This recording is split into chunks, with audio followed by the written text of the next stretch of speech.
On a warm summer morning in 1914, a young man stepped from the shadows of a Sarajevo street corner, raised a small Belgian pistol, and fired just 2 shots that would shatter the world. Those bullets, fired in mere seconds, would unleash a catastrophe that consumed 20 million lives and reshaped the destiny of nations. This is the story of the gun that fired twice, the assassination that ignited the Great War, and how a single moment of violence on a cobblestone street became the spark that set Europe ablaze. The weapon itself was unremarkable, a compact Browning Model 1910 that could fit easily in a coat pocket. Yet in the hands of 19-year-old Gavrilo Princip, this 6-shot Belgian-made pistol became the most consequential firearm in human history. 2 bullets, 2 targets, 2 deaths that would trigger a chain reaction of declarations, mobilizations, and battles stretching from the trenches of France to the mountains of the Balkans. The gun that fired twice did not just claim 2 lives that day. It murdered the old world and gave birth to the modern age of total war. But how did we arrive at this moment? How did a tuberculosis-ridden student from a poor Bosnian village come to hold the fate of empires in his trembling hands? To understand the assassination that changed everything, we must first journey into the powder keg that was the Balkans in 1914, where ancient hatreds simmered beneath the surface of a crumbling empire. The Austro-Hungarian Empire in 1914 was a patchwork of peoples, languages, and faiths, held together by imperial will and military might. Within its borders lived Germans and Hungarians, Czechs and Slovaks, Croats and Serbs, each nursing their own dreams of independence. At the empire's heart sat Emperor Franz Joseph, an aging monarch who had ruled for over 6 decades, watching as nationalist movements chipped away at his domain like waves against a crumbling seawall. The most volatile of these territories was Bosnia-Herzegovina, annexed by Austria-Hungary just 6 years earlier in 1908. This act of imperial expansion had sent shockwaves through the Balkans, particularly angering Serbia, which viewed the Bosnian Serbs as their brothers in blood and faith. The annexation was seen not just as territorial theft, but as a deliberate provocation, ape in the face to Serbian assertions of uniting all Slavs under one South. This into flag. Uldren of resentment stepped Archduke Franz Ferdinand, heir to the Austro-Hungarian throne and nephew to the emperor. Unlike many of his imperial relatives, Franz Ferdinand was a man of contradictions. He possessed a quick temper and an aristocratic disdain for democracy, yet he also harbored genuine concerns about the empire's treatment of its Slavic subjects. His political vision was radical for its time. He proposed transforming the dual monarchy of Austria-Hungary into a triple monarchy, creating a third crown that would unite all Slavic territories under autonomous rule.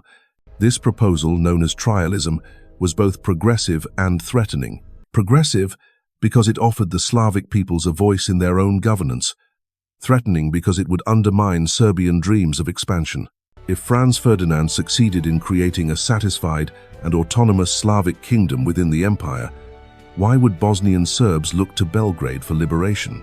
The Archduke's reforms, if implemented, would kill Serbian nationalism not with bullets but with ballots.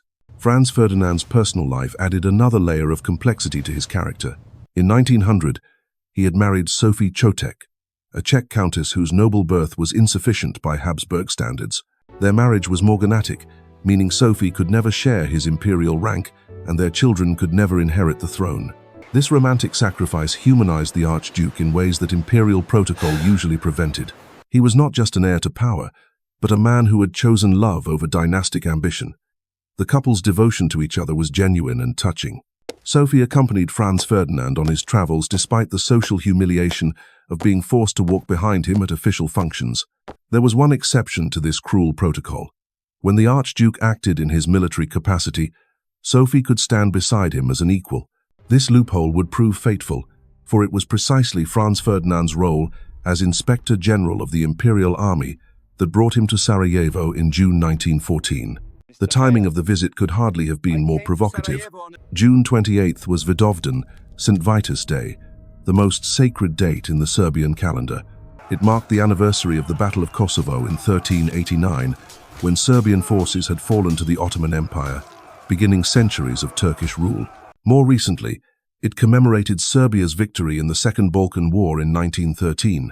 For Serbian nationalists, The Archduke's decision to inspect troops in Bosnia on this holiest of days was an intolerable insult, a calculated provocation that demanded an answer. That answer was already being prepared in the shadowy networks of Belgrade, where a secret organization known as Unification or Death, better known as the Black Hand, plotted against the Habsburg monarchy. Founded in 1911 by Serbian military officers, the Black Hand operated like a revolutionary cell, its members bound by blood oaths and codes of silence. At its head stood Colonel Dragutin Dimitrijević, known by his code name Apis, a man whose reputation for ruthlessness was matched only by his dedication to the dream of a greater Serbia. When news reached Belgrade that Franz Ferdinand would visit Sarajevo, the Black Hand saw opportunity. The Archduke's reform proposals made him a target, but his symbolic value made him irresistible. Killing the heir to the Austrian throne would not just eliminate a political threat, it would send a message that reverberated across Europe. No Habsburg was safe from Serbian vengeance. The Black Hand began recruiting assets for the operation. They found willing volunteers among the young Bosnian Serb students who had come to Belgrade seeking education, and found instead the intoxicating rhetoric of nationalism. These young men, barely out of adolescence, burned with righteous fury at what they saw as Austrian oppression. They were eager to strike a blow for freedom, even if it cost them their lives. 3 volunteers stepped forward to form the core assassination team. Nedeljko Cabrinović, 20 years old, was a printer's apprentice with a flair for the dramatic. Trifko Grabez, 19, was a quiet student whose calm demeanor masked deep wells of determination. And then there was Gavrilo Princip, the youngest at 19, a frail young man whose body was already being consumed by tuberculosis, but whose spirit burned with revolutionary fervor. Princip was born in 1,894 inches, the remote village of Oblaj, in western Bosnia, to a family of poor Serb peasants. His father Milan scratched out a living from rocky soil, while his mother Marija bore 9 children, 6 of whom died in infancy. Gavrilo was small and sickly, but he possessed a fierce intelligence that caught the attention of local priests. At 13, he was sent to Sarajevo to continue his education, leaving behind the poverty of rural life for the political awakening that awaited in the city. In Sarajevo, Princip encountered ideas that would shape his destiny. He read about Serbian heroes and martyrs, absorbed the writings of nationalist poets, and joined student societies that met in secret to discuss revolution. The young man who had arrived from the countryside as a peasant was transformed into a dedicated revolutionary, willing to die for the cause of South Slavic liberation. The Black Hand took these 3 young men to Topside Forest outside Belgrade for training. There, under the cover of ancient trees, they learned to handle bombs and pistols. Major Vojislav Tankosic, a veteran of the Balkan Wars, supervised their instruction, teaching them not just how to kill but how to die. Each conspirator was given a capsule of cyanide to swallow if captured, ensuring they would take their secrets to the grave. Princip proved to be the most natural marksman of the 3, his steady hands and keen eye compensating for his frail constitution. The irony was not lost on his instructors that this dying boy might prove to be death incarnate for the Habsburg dynasty. As the training concluded, the conspirators were equipped with their tools of assassination. Each received 2 bombs manufactured in the Serbian state arsenal, weapons small enough to conceal beneath a coat, yet powerful enough to destroy a carriage. More importantly, each was given a Browning Model 1910 pistol, the cutting-edge Belgian firearm that would soon earn its place in infamy. The Browning was a marvel of modern engineering, designed by the legendary American gunsmith John Moses Browning. Unlike the bulky revolvers of previous generations, this semi-automatic pistol was sleek and compact, measuring just over 6 inches in length and weighing barely 1.5 pounds when loaded. Its 380 caliber rounds packed sufficient stopping power while allowing for rapid follow-up shots. The magazine held 7 rounds, though the conspirators would need far fewer to change the course of history. On May 28, 1914, exactly 1 month before their target would arrive in Sarajevo, the 3 assassins departed Belgrade.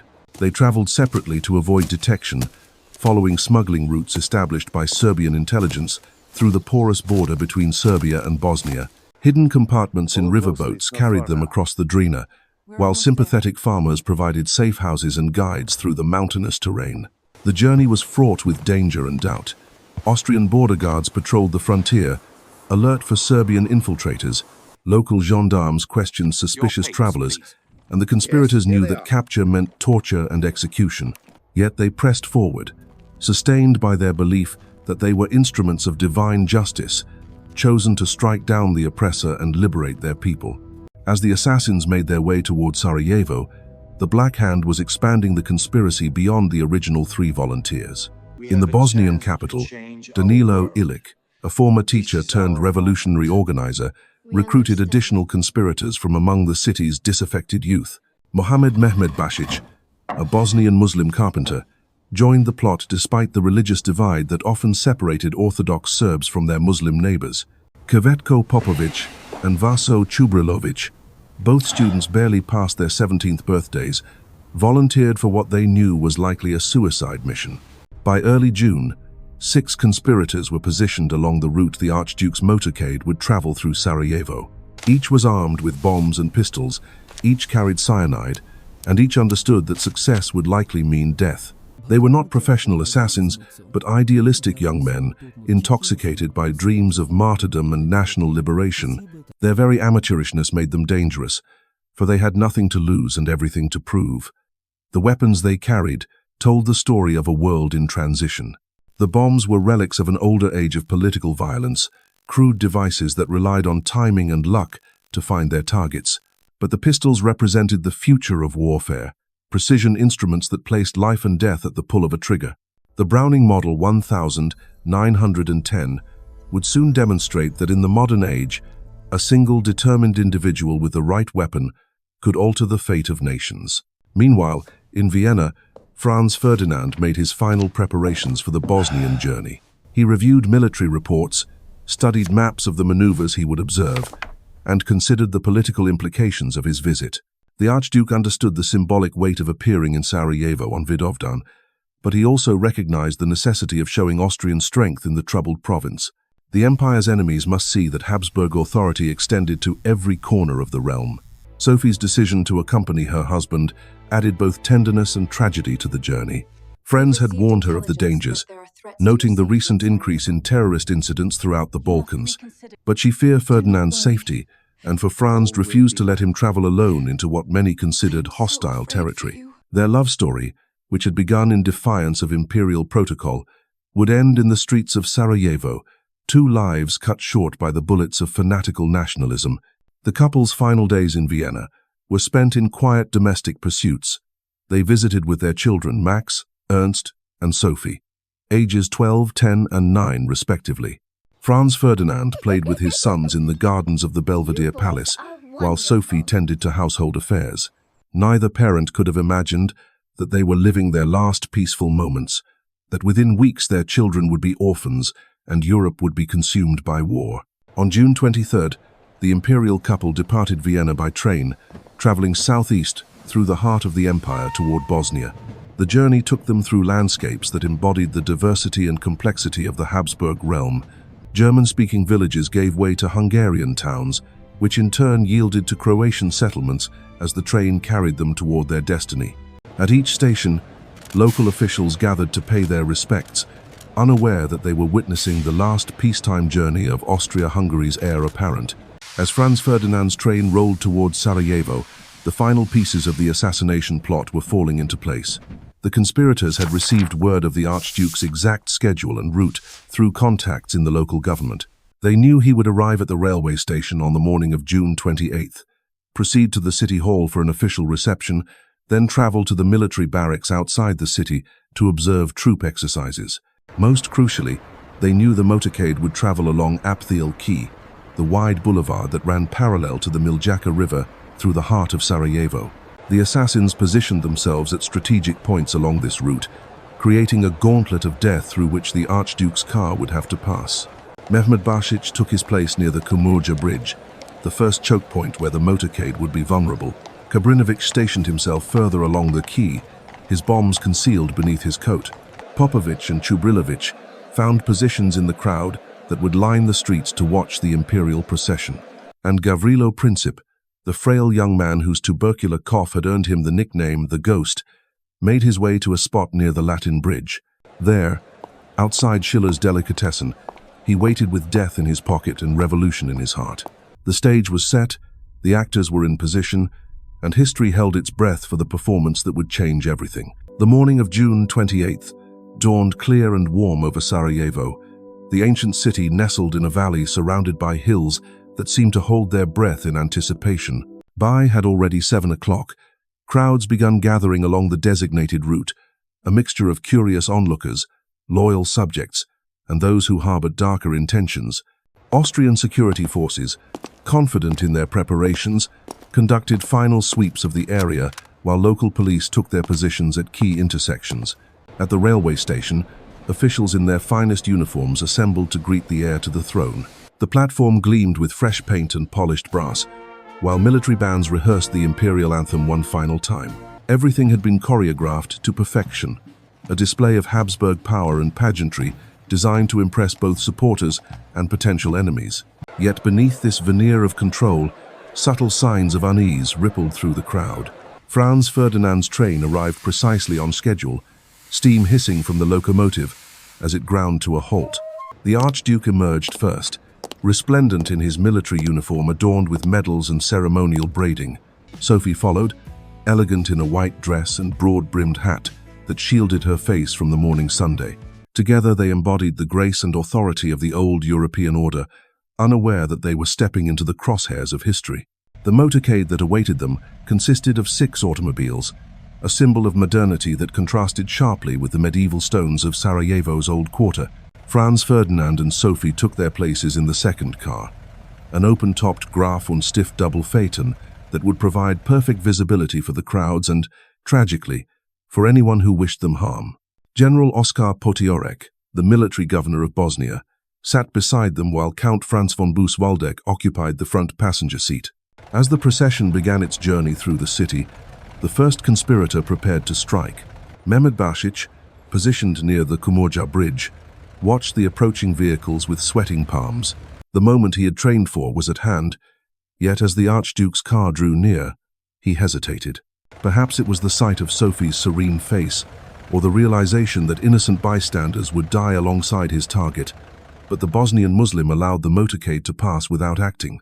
Further along the route, Nedeljko Cabrinović felt no such qualms. The young printer's apprentice had steeled himself for martyrdom, and as Franz Ferdinand's car approached his position near the Miljacka river, he pulled the pin from one of his bombs. The device, roughly the size of a man's fist and filled with shrapnel, would explode 10 seconds after activation. Cabrinović hurled it with all his strength toward the Archduke's vehicle. But fate, it seemed, had other plans. The bomb struck the folded canvas roof of the car and bounced backward, rolling beneath the following vehicle before detonating with a tremendous roar. Smoke and debris filled the air as shrapnel tore through metal and flesh. Several spectators were wounded, and Count Busch-Waldeck suffered cuts to his face and neck, but Franz Ferdinand and Sophie remained unharmed. The failed assassination attempt threw the entire procession into chaos. Cabrinović, following his instructions, immediately swallowed his cyanide capsule and leaped into the shallow Miljacka river, hoping to drown if the poison failed to work. The crowd, initially stunned by the explosion, now surged forward in confusion and anger. Some sought to help the wounded, while others pursued the would-be assassin. Ironically, both the cyanide and the river failed Cabrinović. The poison was old and weak, inducing violent nausea but not death, while the Miljacka in summer was barely 3 feet deep. He was quickly dragged from the water by police and angry citizens, his face green from the failed poison, his body battered by the blows of outraged onlookers. Franz Ferdinand, shaken but unharmed, insisted that the procession continue to the town hall as planned. His decision reflected both courage and a fatal underestimation of the danger that still awaited. The remaining conspirators, scattered along the route, watched in dismay as their carefully orchestrated plot unraveled. Some lost their nerve entirely, melting away into the crowd rather than risk capture. At the town hall, the Archduke's composure finally cracked. As Mayor Fahim Efendi Kurcic began his prepared speech of welcome, Franz Ferdinand interrupted with barely controlled fury. "Mr. Mayor, I came here on a visit and I am greeted with bombs. It is outrageous." The words hung in the air like an accusation, a moment of raw emotion that revealed the human being beneath facade the imperial. Sophie, ever the diplomat, whispered calming words in her husband's ear. The Archduke collected himself, apologized for his outburst, and allowed the ceremony to proceed. But his speech, still damp with blood from being in the damaged car, served as a grim reminder of how close death had come that morning. During the reception, heated discussions took place about whether to continue with the planned program. General Potiorek, embarrassed by the security failure, argued that the military exercises should proceed as scheduled. Others counseled caution, suggesting that the royal couple return immediately to Vienna. Franz Ferdinand, however, made a decision that would seal his fate. He insisted on visiting the hospital where those injured in the morning's explosion had been taken. This act of compassion and duty would prove to be his final mistake. The decision to deviate from the planned route created confusion among the drivers, none of whom had been informed of the change. As the motorcade departed the town hall, it followed the original path along Appel Quay rather than the revised route to the hospital. Gavrilo Princip, meanwhile, had given up hope. The morning's failure had scattered the conspiracy, and he believed the opportunity for assassination had passed. Dejected and ill, he made his way to Schiller's delicatessen on Franz Joseph Street, perhaps seeking refreshment or simply a moment's rest. The frail young man, already dying from tuberculosis, appeared to be just another face in the crowd. Then fate intervened with cruel precision. Franz Ferdinand's driver, Leopold Lojka, realized his mistake as he turned onto Franz Joseph Street. This was not the route to the hospital. Following shouted instructions from General Potiorek, he began to reverse the car, backing slowly toward Appel Quay. The vehicle came to a stop directly in front of the delicatessen where Princip stood, barely 5 feet separating the assassin from his target. For a moment that seemed to stretch into eternity, the two men looked at each other across that narrow gap. Franz Ferdinand, heir to one of Europe's greatest empires, and Gavrilo Princip, the consumptive son of peasants, locked eyes in a moment of mutual recognition. Princip's hand moved to his coat pocket where the Browning pistol waited. The weapon felt cold and heavy in his trembling fingers as he drew it forth. 7 rounds nested in the magazine, more than enough to change the world. The young revolutionary raised the gun with both hands, steadying himself against the weakness that tuberculosis had wrought in his body. Sophie, seeing the danger, threw herself across her husband's body in a desperate attempt to shield him. Her white dress, so pristine that morning, would soon be stained with blood as love battled against hatred in the narrow confines of Franz Joseph Street. Princip pulled the trigger twice in rapid succession, the sharp cracks of the pistol echoing off the surrounding buildings. The first bullet struck Sophie in the abdomen, tearing through her stomach and severing a major artery. The second found Franz Ferdinand's neck, cutting through his jugular vein with surgical precision. The Archduke, feeling the warm wetness spreading across his uniform, reached out to his dying wife. Sophie, Sophie, don't die. Live for our children. His voice carried across the suddenly silent street, a final cry of love that would haunt those who heard it for the rest of their lives. Within minutes, both were dead. Sophie succumbed first, her life ebbing away as she was carried into the governor's residence.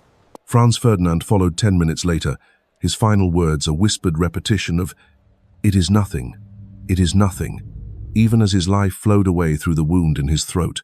Princip, his mission accomplished, turned the gun on himself, but the weapon was torn from his grasp by horrified bystanders. The cyanide he swallowed proved as ineffective as Cabrinović had been, leaving him alive to face the consequences of his actions. As police dragged him away, the young assassin showed no remorse, only a grim satisfaction that he had struck a blow for Serbian nationalism. The 2 shots fired that morning would echo around the world with devastating effect. Within hours, telegraph lines buzzed with news of the assassination. In Vienna, Emperor Franz Joseph received the news with stoic grief, mourning not just the loss of his nephew, but the heir who might have reformed the empire. In Belgrade, Serbian officials scrambled to distance themselves from the attack, knowing that suspicion would inevitably fall upon them.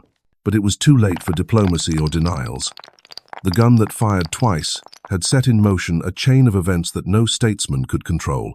Austria-Hungary, humiliated and enraged, would soon deliver an ultimatum to Serbia that was designed to be rejected.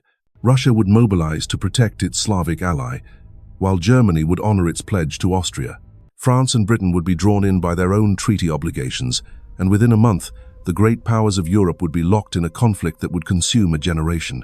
The assassination had claimed 2 lives in Sarajevo, but its true cost would be measured in the millions who would die in the trenches of the Western Front, the mountains of the Italian Alps, and the vast expanses of the Eastern Front. The old world of empires and kings was dying, and from its ashes would rise the modern age of total war, revolutionary ideologies, and global conflict. And so the echoes of those 2 shots faded into the summer air of Sarajevo, but their reverberations would shake the foundations of civilization itself. In the span of mere seconds, a dying boy with a Belgian pistol had murdered not just an archduke and his beloved wife, but the entire world order that had kept Europe at peace for nearly a century. The gun that fired twice had spoken with a voice that would be heard in every capital from London to St. Petersburg, from Berlin to Paris, as the great powers stumbled toward the abyss. Gavrilo Princip would die in an Austrian prison cell 4 years later, his tuberculosis finally claiming the life that cyanide had failed to take. He never lived to see the full consequences of his actions, never witnessed the millions of graves that would be dug across Europe, never heard the thunder of artillery that would make his 2 pistol shots seem like whispers. Franz Ferdinand's dream of a reformed empire died with him on Franz Joseph Street, along with any hope that the old world might adapt and survive. The Browning Model 1910 that changed history was seized as evidence, a silent witness to the moment when the 19th century ended and the 20th began in earnest. 2 bullets, 2 deaths, and 20 million more would follow as Europe tore itself apart in the war to end all wars. Sometimes the smallest actions create the greatest consequences, and sometimes history pivots on the pull of a single trigger, fired twice in the streets of an ancient city on a summer morning that the world would never forget.